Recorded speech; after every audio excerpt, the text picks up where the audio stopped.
और माता जी हर समय एक दुखंडा का मकान था, दो खंड का। ऊपर वाले खंड में राधा कृष्ण की मूर्ति सामने रखे, वो जपय में बैठी रहती हर समय।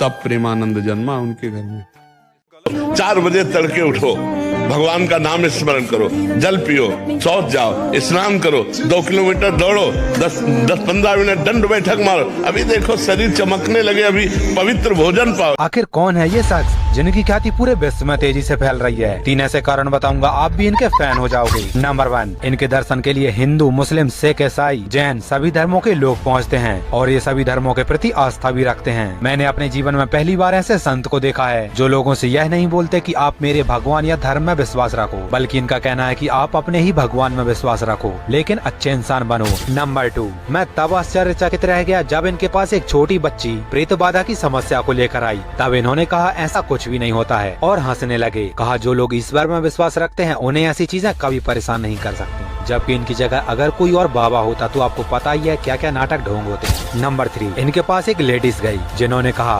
बाबा मेरी कमर में आजकल बहुत दर्द रहता है, तो इन्होंने सीधा मुंह पर बोल दिया कि डॉक्टर को दिखाओ। भाई ऐसा कौन बोलता है? पहली बार ऐसे कोई महात्मा देखे हैं, नहीं तो ज्यादातर बोलते हैं कि ये भभूत लगाओ, परिक्रमा करो, जल चढ़ाओ, ठीक हो जाएगा। वैसे आपका बाबा जी के बारे में क्या कहना है कमेंट्स में जरूर बताना। आखिर कौन है ये शख्स जिनकी ख्याति पूरे विश्व में तेजी से फैल रही है? 3 ऐसे कारण बताऊंगा, आप भी इनके फैन हो जाओगे। नंबर 1, इनके दर्शन के लिए हिंदू, मुस्लिम, सिख, ईसाई, जैन सभी धर्मों के लोग पहुंचते हैं और ये सभी धर्मों के प्रति आस्था भी रखते हैं। मैंने अपने जीवन में पहली बार ऐसे संत को देखा है जो लोगों से यह नहीं बोलते कि आप मेरे भगवान या धर्म में विश्वास रखो, बल्कि इनका कहना है कि आप अपने ही भगवान में विश्वास रखो, लेकिन अच्छे इंसान बनो। नंबर 2, मैं तब आश्चर्यचकित रह गया जब इनके पास एक छोटी बच्ची प्रेत बाधा की समस्या को लेकर आई। तब इन्होंने कहा ऐसा कुछ भी नहीं होता है और हंसने लगे। कहा जो लोग ईश्वर में विश्वास रखते हैं उन्हें ऐसी चीजें कभी परेशान नहीं कर सकती, जबकि इनकी जगह अगर कोई और बाबा होता तो आपको पता ही है क्या क्या नाटक ढोंग होते। नंबर 3, इनके पास एक लेडीज गई जिन्होंने कहा बाबा मेरी कमर में आजकल बहुत दर्द रहता है, तो इन्होंने सीधा मुंह पर बोल दिया कि डॉक्टर को दिखाओ। भाई ऐसा कौन बोलता है? पहली बार ऐसे कोई महात्मा देखे हैं, नहीं तो ज्यादातर बोलते हैं कि ये भभूत लगाओ, परिक्रमा करो, जल चढ़ाओ, ठीक हो जाएगा। वैसे आपका बाबा जी के बारे में क्या कहना है कमेंट्स में जरूर बताना। पानी से ही बुझाएं प्यास को, सोडा वाटर, लेमन या ठंडे पेय पदार्थ जो शीशियों में आते हैं, ये ब्रह्मचर्य, संयमी, भगवत मार्ग, ये सब चीजें ले भाई। आपको अमृत पान करना है, राधा नाम सुधार समृद्धि, बहुत सावधान। किसी को भय लगता है, किसी को आगे भयावह चिंतन हो रहा है, कोई ऐसा घबराहट पैदा हो रही, कागज में लिख लो तुमसे पाप बन गया है, कोई ऐसा पाप बन गया जिसका दंड अभी तुम्हें मिला नहीं।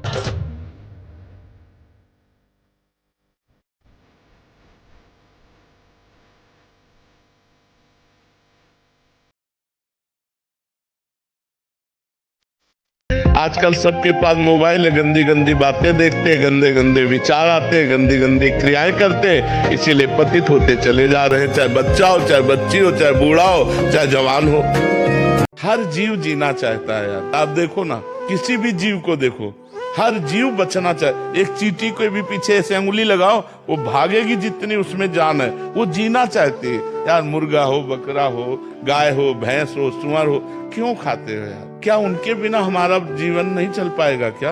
अच्छा, ये कितने दिन शरीर स्वस्थ रहेगा? वृद्धावस्था तो आएगी, रोग आएगा, मृत्यु आएगी।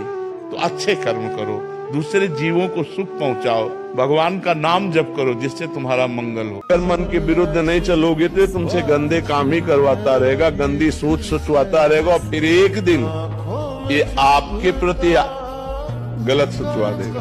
आपको इतना डिप्रेशन में ले आएगा, इतना भय पैदा कर देगा।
24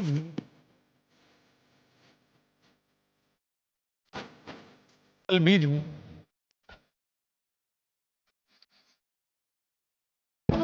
ऐसे किसी से हो जाता है ऐसा। हम जब किसी से प्रेम करते हैं, उसका स्वभाव, उसकी चाल ढाल, उसका रूप, उसके साथ बैठना, उसकी बातचीत, वो सब हमारे दिमाग में नचती है। एक आदमी दूध इतना गंदा बनाता है, उससे कहो कि अपने बच्चे को ये दूध 10 दिन पिलाओ, नहीं पिलाएगा। लेकिन वही दूध दूसरों के बच्चों में जाएगा तो उसका क्या हालत होगी। जितने खाने वाले पदार्थ हैं उनमें कितनी मिलावट हो रही है, कैसी आधुनिकता फैली है कि हमारा केवल परिवार सुखी रहे। होड़ लगी हुई है कि किसी भी तरह हम उनसे आगे बढ़ें। इसीलिए अध्यात्म की बहुत जरूरत है।